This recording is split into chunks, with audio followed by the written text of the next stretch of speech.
Em nome do Pai, do Filho e do Espírito Santo. Amém. Podemos nos assentar um momento? Reverendas religiosas aqui presentes, caríssimos fiéis. Estamos então contemplando o domingo da 50ª, no qual nós temos a leitura de 1 Coríntios 13, no qual São Paulo faz uma definição do que é o amor, do que é a caridade. A caridade, ela é o vínculo da perfeição, é aquilo que nos santifica, é o amor que Deus tem por nós e que nós temos que ter por Deus. Um amor perfeito. Precisamos, pouco a pouco, purificar o nosso amor. Por isso, muito bom fazer retiro. Para purificar o nosso modo de amar, para amarmos mais e melhor a Deus. Ser fervoroso é ter o coração em chamas, é ser devoto, é querer cada vez mais Deus. É querer ter um coração totalmente entregue a Ele. Porém, os homens acabam errando na busca do amor de Deus. Alguns vão julgar que santidade é apenas realizar obras. Então muitos fazem caridade. Mas não é uma caridade santa. É apenas uma mera filantropia, né? Uma mera ajuda. Uma pessoa que dissesse que ama a Deus e que faz inúmeras obras, mas não observasse os mandamentos, de nada serviria. É muito bom, sim, fazer ações de caridade, fazer obras boas, mas melhor do que isso é santificar as almas. A igreja, ela é a maior instituição de caridade do mundo. A igreja sustenta, gere, administra, ajuda mais de 5.000 hospitais em todo o mundo e mais de 15.000 casas de acolhimento de idosos. Uma está aqui ao lado. Mas tudo isso só é realizado porque nós amamos a Deus. Porque nós queremos servir a Deus de todo o nosso coração em primeiro lugar. Se fosse apenas para servir o homem, se fosse apenas para ter aquele sentimento, né? Eu fiz um bem ao próximo e não buscássemos a salvação, nos tornaríamos uma mera ONG, que faz bem ao próximo, mas que não influencia na salvação dos outros. Então a igreja busca algo maior. Ela quer a salvação de todos os homens e quer a salvação seguindo o nosso Senhor Jesus Cristo. Quando nós fazemos caridade, não estamos inventando algo novo. Estamos realizando aquilo que Cristo realizou. Ninguém teve um coração tão bom quanto o coração de Jesus. Ninguém pôde se compadecer mais das misérias do próximo do que nosso Senhor. Então buscar imitar nosso Senhor é justamente buscar praticar a verdadeira caridade. A caridade que leva à salvação da minha alma e a do próximo. Muitos, né, fazem boas ações, como eu havia dito. Muitas organizações vão dizer que ajudam a África, vão dizer que querem acabar com a pobreza, mas na verdade são as ONGs, são as grandes organizações que patrocinam a ideologia de gênero, o aborto e tudo aquilo que é tido como pecado, que ofende a Deus, que é contra a lei natural. Então não é caridade, é apenas um sentimento, é apenas mídia, né? A empresa que quer aparecer bem, dizer que ajuda, mas na verdade não está seguindo a lei de Deus.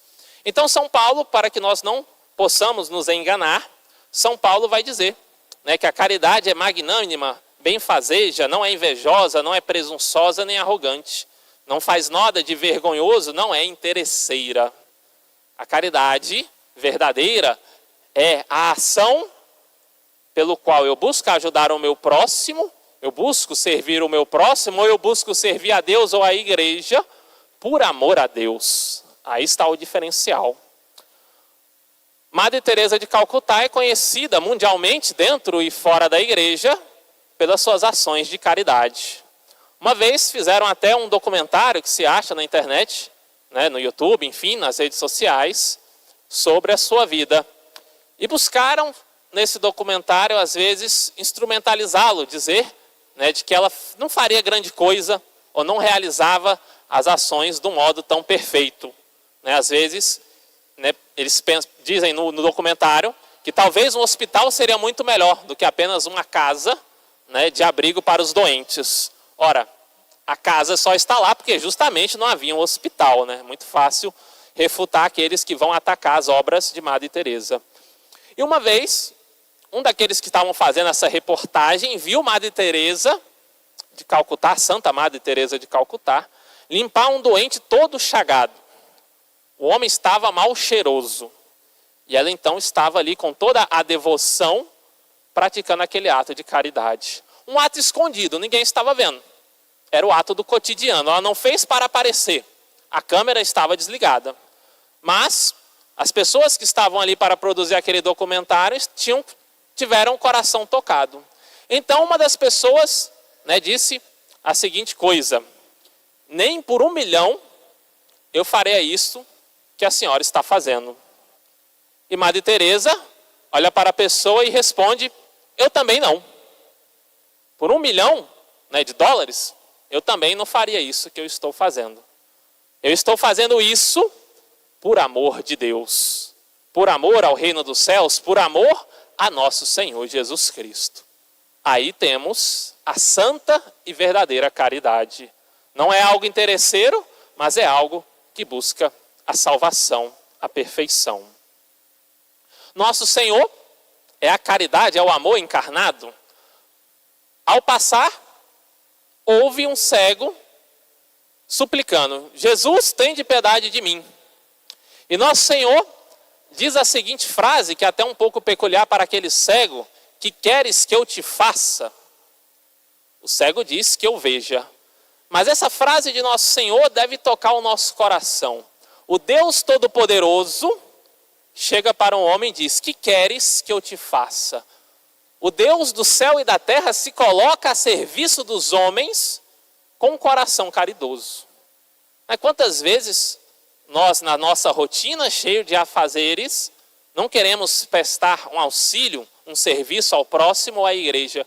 Porque às vezes vai ferir o meu tempo de descanso, o meu tempo talvez, que eu tenha dedicado ao entretenimento, e não quero ajudar.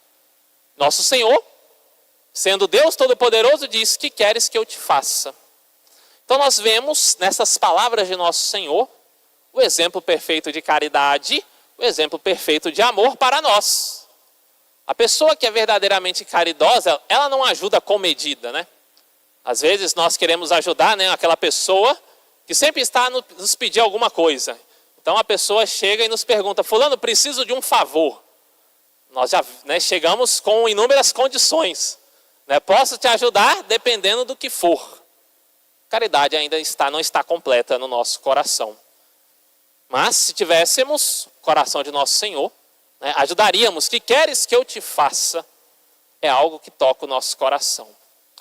São Paulo diz a seguinte frase ainda: a caridade de Cristo nos constrange.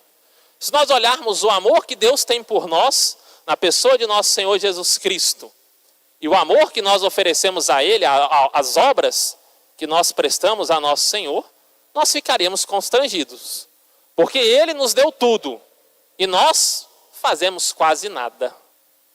O amor de nosso Senhor deve nos constranger, devemos ficar envergonhados, para olhar o quanto Deus trabalhou por nós, e quase nada nós fazemos. Nosso Senhor Jesus Cristo disse o seguinte para os apóstolos. Nosso Senhor, Ele fala que o Filho do Homem será ultrajado, perseguido, receberá, né, será cuspido, será flagelado e depois irá morrer por nós. Essa é a caridade de Cristo. Ser ultrajado, né, ser xingado, tomar cusparadas, apanhar e morrer. Nosso Senhor vai dizer Fulton Sheen, né, na vida de Cristo, ele diz que toda ofensa a Deus sempre foi reparada com um sacrifício de sangue. Então sempre, até em todas as religiões, né, uma pessoa no Antigo Testamento havia cometido inúmeros pecados. Como que ela reparava isso? ela oferecia um cordeiro, o sacrifício daquele cordeiro. Ou então alguns, pombinhos ofereciam o sangue daqueles animais. Mas sempre o sacrifício à divina majestade, a reparação à divina majestade, era feita com um sacrifício de sangue. Nós buscamos reparar os nossos pecados, às vezes após a confissão, com algumas ave-marias. Parece que saiu barato, né? A pessoa cometeu inúmeros pecados que antigamente apenas seria a morte, seria ser apedrejado, seria ser esbofeteado, derramar o seu sangue para reparar, e agora algumas ave-marias.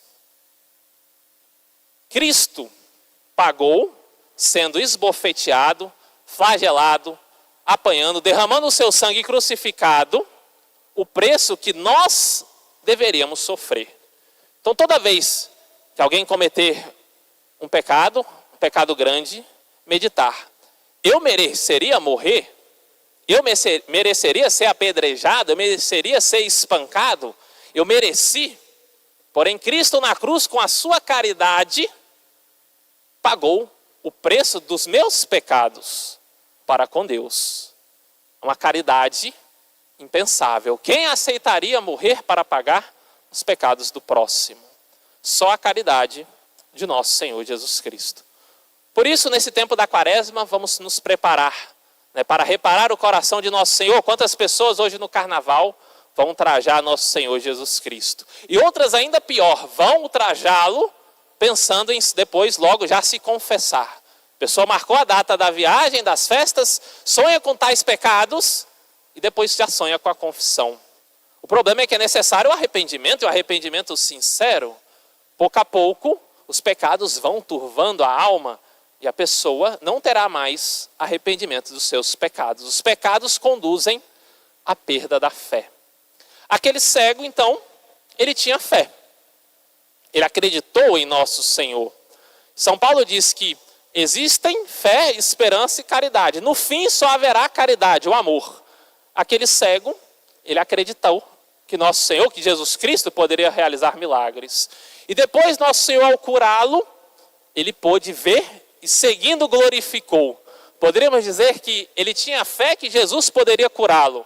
E depois ele não teve mais fé, ele teve o amor. Porque Jesus o curou. Assim será no céu. Nós não precisaremos mais ter fé, porque a fé é crer naquilo que não se vê, é crer nas palavras de Cristo. No céu nós veremos a nosso Senhor Jesus Cristo. Também não haverá mais esperança, porque nós temos a esperança de sermos salvos, de ir para o céu.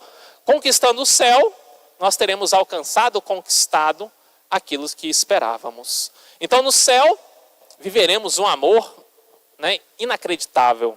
Um amor que nós nunca sonhamos, pensamos. Iremos amar a Deus e Ele irá nos amar e nós sentiremos, perceberemos, estaremos com esse fervor no céu por toda a eternidade. Hoje também dia de Nossa Senhora de Lourdes. Nossa Senhora, que é a nossa mãe, que nos ama com amor todo especial, aparece a Santa Bernadette de modo especial para publicar a sua Imaculada Conceição, confirmar o dogma, dizer: a nossa mãe é sem pecado, a nossa mãe intercede por nós no céu, a nossa mãe quer nos curar, antes de tudo, curar a nossa alma. Mais vale viver esta vida com doenças, dificuldades e pobreza e conquistar o céu, do que às vezes ter uma vida folgada, tranquila, em meio a riquezas e toda a saúde, e acabar indo para o inferno. Tudo na nossa vida concorre para a nossa salvação. Que nosso Senhor, na sua caridade, possa tocar, quebrar as pedras que endurecem o nosso coração, e que possamos nessa quaresma amá-lo cada vez mais. Louvado seja nosso Senhor Jesus Cristo. Para sempre seja louvado. Nossa Senhora de Lourdes, rogai por nós. Em nome do Pai, do Filho e do Espírito Santo. Amém.